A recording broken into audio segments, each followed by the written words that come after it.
Hind, Vande Mataram. Media news के लिए मैं किशोर ज्वेलसी। इस समय हम वार्ड 75 के प्रत्याशी जो भाजपा से हैं, उमेश राणे जी, एक वरिष्ठ सामाजिक कार्यकर्ता और कट्टर सनातनी रहे हैं।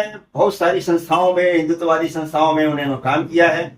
आज उन्हें भाजपा की तरफ से वार्ड 75 से उम्मीदवार बनाया गया है। एक बार फिर हम इनसे मुलाकात करते हैं और ये जानने की कोशिश करते हैं कि अभी तक जो इन्होंने अपने वार्ड में जितना भी दौरा किया, जितना भी लोगों से मुलाकात किया, उसका रिस्पांस कैसा है। उमेश जी, एडीडी में आपका हार्दिक स्वागत है। आपको ढेर सारी बधाई, भगवान करे आप विजयी हो। सबसे पहले ये बताइए कि वार्ड में जब आप लोगों से इस समय मिल रहे हैं और पहले जब मिलते थे, दोनों में फर्क क्या है? कैसा लगता है लोगों से मिलने को? वार्ड में हम पहले जब लोगों से मिलते थे तो लोग आग्रह करते थे कि उमेश जी आप क्यों नहीं उतरते, आप क्यों नहीं टिकट लेते, आप जैसा आदमी इलेक्शन में खड़ा रहना चाहिए।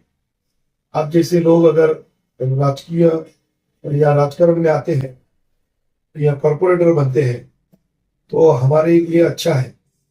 और आज हम लोगों से मिल रहे हैं तो लोग हमें बहुत खुश होकर बोल रहे हैं कि हमारी जो बरसों की इच्छा थी वो आज पूरी हो गई है। आप 40 साल से मोरौल में सेवा कर रहे हो, आपको टिकट मिलने की वजह से हम बहुत खुश हैं और हम आपको आश्वासित करते हैं कि हम आपको जिता कर ही दम लेंगे और हमारा वोट ये आपको ही रहेगा, कमल चिन्ह पर ही रहेगा और आपको नगर सेवक करीब करीब हमने बना दिया है, ऐसे लोगों का कहना है।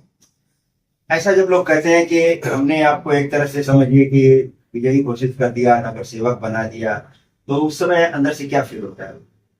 देखो, मुझे ये जब लोग बड़े ही प्रेम से खुश होकर मुझे टिकट मिलने पर जो खुशी जताते हैं, उस वक्त मुझे महसूस होता है कि मैंने जो इतने साल जो सेवा की है उसका मुझे फल मिला है। भगवान ने मुझे अच्छे लोग, लोगों का प्रेम, लोगों का विश्वास, ये मुझे लोगों ने, भगवान ने जो दिया है, लोगों से जो मिल रहा है, उसके लिए मैं अपने आप को मन ही मन में बहुत प्रसन्न महसूस करता हूं कि चलो इतने साल जो मेहनत की, सेवा की, उसका अच्छा फल मिल रहा है। टिकट के लिए बहुत सारे दावेदार थे। आज आपकी पार्टी में से बहुत सारे लोग बगावत करके दूसरे चुनाव चिन्ह पे अपक्ष इस तरह से लड़ रहे हैं। ऐसे लोगों को क्या मैसेज देना चाहेंगे? क्या वो आपके लिए नुकसानदेह साबित होंगे? नहीं, मेरे वार्ड में भारतीय जनता पार्टी की तरफ से या शिवसेना की तरफ से किसी ने बगावत नहीं की और सबका मुझे समर्थन है। सब मेरे साथ काम कर रहे हैं और सब मुझे जिताने के लिए प्रयास कर रहे हैं। और जहां पर अन्य जगह पर जहां पर लोगों ने बगावत की है, उनको मैं इतना ही कह सकता हूं कि श्रद्धा और सबूरी, मैंने भी 40 साल श्रद्धा रखी, सबूरी रखी, इसका फल मुझे मिला। और भगवान ने जब चाहा है या भगवान ने तुम्हारे नसीब में जो लिख कर रखा है वो उसी समय आपको मिलेगा ही। आपको अगर टिकट मिलनी है, जीत मिलनी है, लोगों का प्यार मिलना है, जो भी सुख संपत्ति मिलनी है, वो जब जब भगवान ने लिख कर रखा है उसी वक्त मिलने वाला। इसलिए आप श्रद्धा रखो, सबूरी रखो, पक्ष पर विश्वास रखो। भारतीय जनता पार्टी ने हर एक छोटे से छोटे पदाधिकारी को, कार्यकर्ताओं को भी टिकट देकर उन्हें भी सम्मानित किया हुआ है। अगर कुछ कारणवश आपको टिकट नहीं मिली होगी तो तुरंत बंटोखोरी करना, ये बात सही नहीं है, गलत है। मैंने आपके वार्ड 75 का करीब 15 दिन पहले दौरा किया था, एक न्यूज बनाया था हमने। पाइपलाइन से सटे हुए एक फुटपाथ का ब्रिज है, बच्चों को आने जाने के लिए वहां पे काफी समस्या है। पाइप जो है नाले के पानी से सड़ रही है, नाले का पानी पाइप के अंदर मिक्स हो रहा है। बीएमसी का काम वहां पे बहुत ही सुस्त है। तो सब खबर हमने कवर किया था चुनाव आचार संहिता लगने के पहले।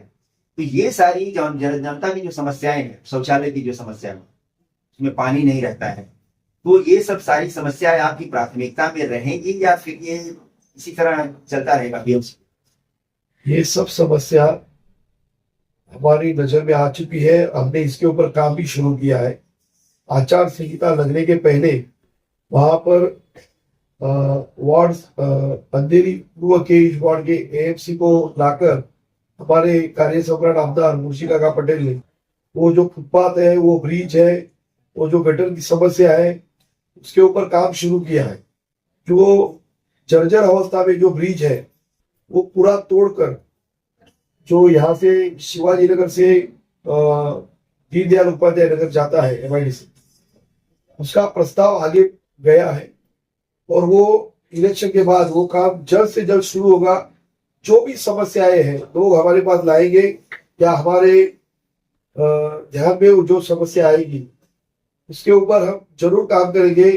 हमारे कार्यसम्राट आमदार उन्होंने गत 14 महीने में चुन कर आने के बाद बड़ी बड़ी समस्याएं उनके ऊपर उन्होंने काम शुरू किया, बहुत सी समस्याएं सुलझाई है और आगे आने वाली भी ये सब जो आपने बताई हुई समस्या है उसके ऊपर हम लोग ठोस कार्रवाई करेंगे और जनता को तकलीफ से दूर करेंगे। कुछ लोग कहते हैं कि काका ने जो काम किया है वो पिछले विधायक रहे हैं या पिछले जो सांसद रहे हैं उन लोगों ने मतलब जो 5 साल में नहीं किया है वो काम जो है काका ने जो है 1 साल के अंदर किया है। इसमें कितनी सच्चाई?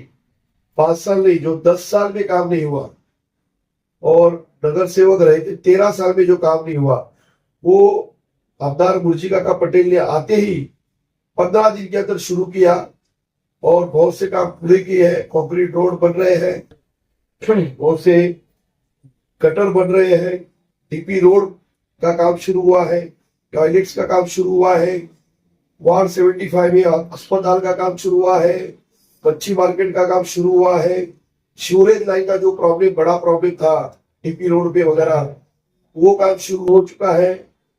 काटकर चाल वगैरह वहां पर जो कंक्रीट का रास्ता कई सालों से नहीं बना था वो बन चुका है और पुलिस कैंप में जो वहां के पुलिस कर्मियों की घर की जो अवस्था थी, दुरावस्था थी, उसके लिए उन्होंने जो मंत्री है उनको लाकर उसके ऊपर उन्होंने उनको शिफ्टिंग, जहां पर नए क्वार्टर्स बने हैं उसका शिफ्टिंग का करीब करीब ऑर्डर निकाला है। पानी का प्रॉब्लम था तो 8 इंच की पाइपलाइन डालकर महिलाओं को पानी की जो समस्या थी उससे मुक्त किया है। गिनवाने जाए तो 1 घंटा कम पड़ेंगे, इतने काम काका ने जो पिछले 15 साल में नहीं हुए वो शुरू किए और कई काम पूर्ण किए। एक बात एक बताइए कि काका ने मुख्यमंत्री जी के सामने एक वादा किया था कि हम 10 नगर सेवक अंधेरी से चुन करके लेके आएंगे। आपका विश्वास क्या कहता है, कितने नगर सेवक आपके आने वाले हैं मौजूदा सिचुएशन को देख के? क्या क्या सोचते? काका ने जो वादा किया है वो 100% पूरा करेंगे। उन्होंने 10 के 10 वार्डों में जो काम किया है उसके बदौलत 10 वार्डों में 10 के 10 नगर सेवक 100% चुन कर आएंगे। धन्यवाद। तो देखिए ये थे उमेश राणे जी जो वार्ड 75 से भाजपा के प्रत्याशी हैं। अपनी भविष्य की योजनाओं के साथ उन्होंने चर्चा किया। हमारे जो मौजूदा विधायक हैं मुर्शी पटेल काका, उनके कामों को उन्होंने बताया और भविष्य में क्या होने वाला है इस वार्ड में और इनकी विकास की क्या योजनाएं हैं उन सब पर इन्होंने थोड़ा थोड़ा प्रकाश डाला है।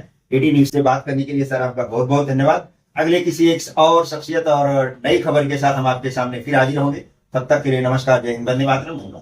जय श्री राम।